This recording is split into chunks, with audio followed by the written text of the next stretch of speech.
Meet me. Alright, welcome back, boys, to another playtest. I know I've been pretty lazy with the recent heroes nowadays, but this hero looks so good that I came out of hiding and I actually wanted to test him.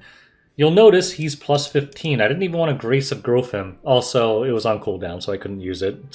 But I have so much faith in this hero, I fully invested into him right away because this passive is so insane that I think that alone makes him super important. Remember, he's basically guaranteed first turn if you have about 240 speed. Like 250 speed's pretty much guaranteed.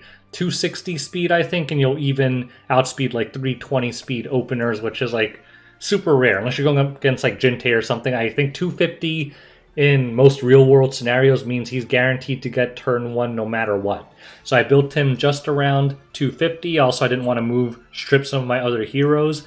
So you could improve on this gear. If I gave him my best gear, I could probably hit around 4k attack, like 280, maybe even 300 crit damage. And you don't really need any more than 50 crit chance, because remember, DFI gives him 50% crit, and it can't be stripped, and his S3 doesn't crit. So there's literally no reason to go past 50, unless you're trying to deal with like anti-crit or something. I don't think that's worth it.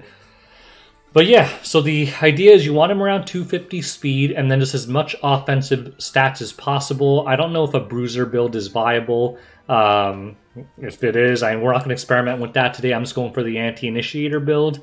Effectiveness, he has a lot here, like 70. I didn't actually go for it. It just so happened that a lot of my pieces that I gave him had effectiveness on it, so it is what it is. But I think just like for an anti-initiator role, 300 speed units are generally not running any ER anyway. I don't think you need that much ER, and he has some built into his kit anyway. So the goal is to test him against initiating teams and then test his damage, because I kind of want to get both sides.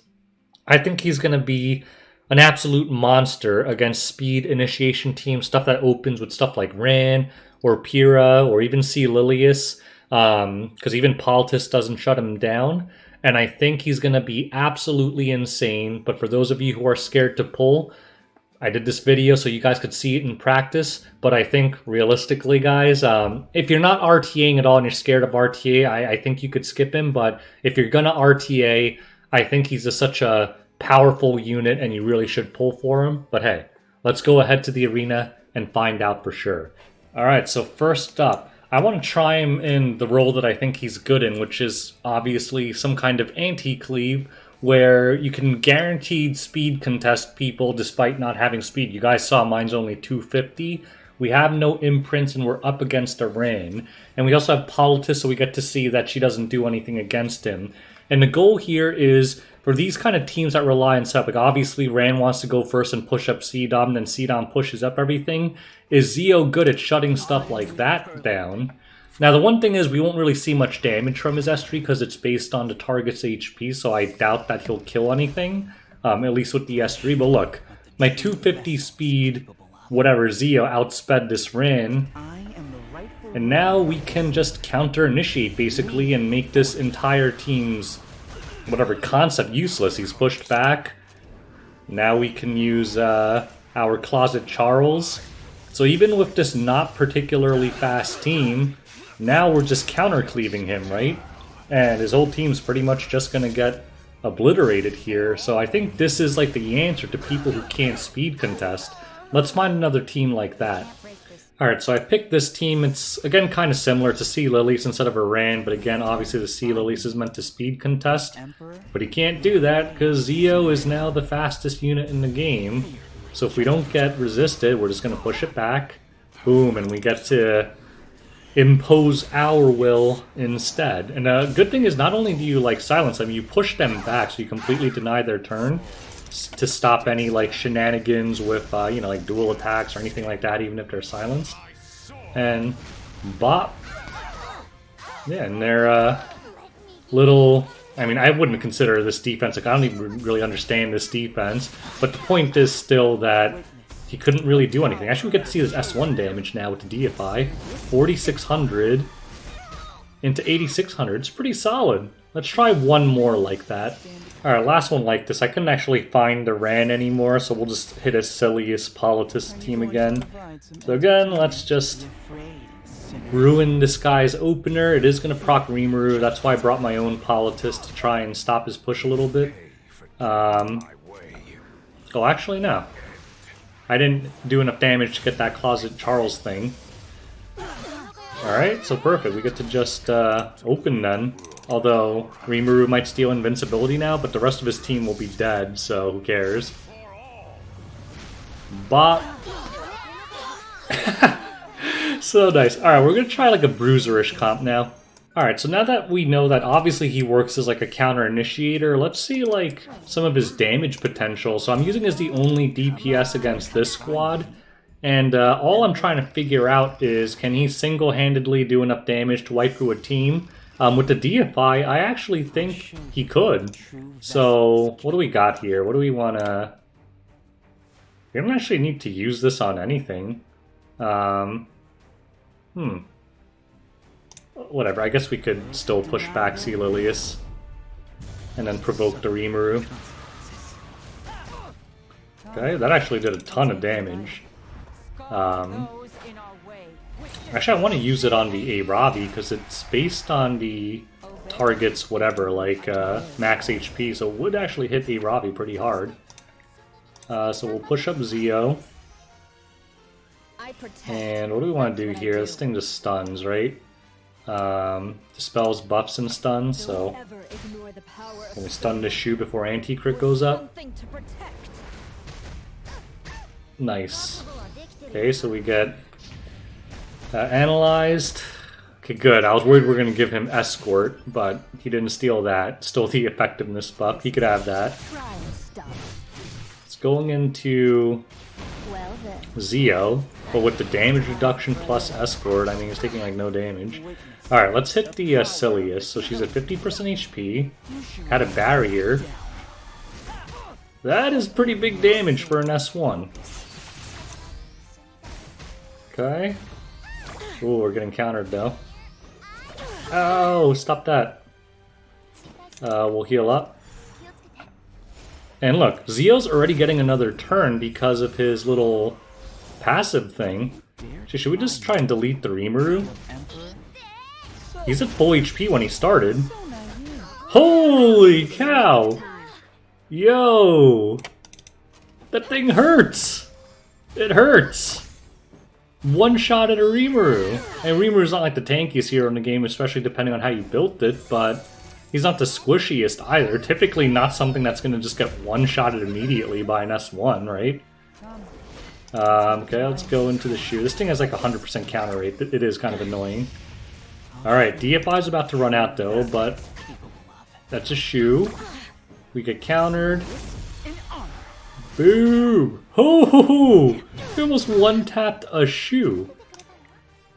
This thing hits hard. Okay, smack you.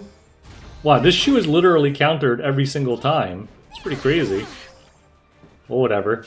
Let's send her to heaven. We'll provoke. I actually don't like that she has anti-crit up, but whatever. Crimson Seed. Okay, let's strip the anti-crit. And then we could test out the Zio S3 onto an Aravi. Is it max HP or current HP? It's current HP, right? Well, whatever, she's at max HP anyway, so it shouldn't matter.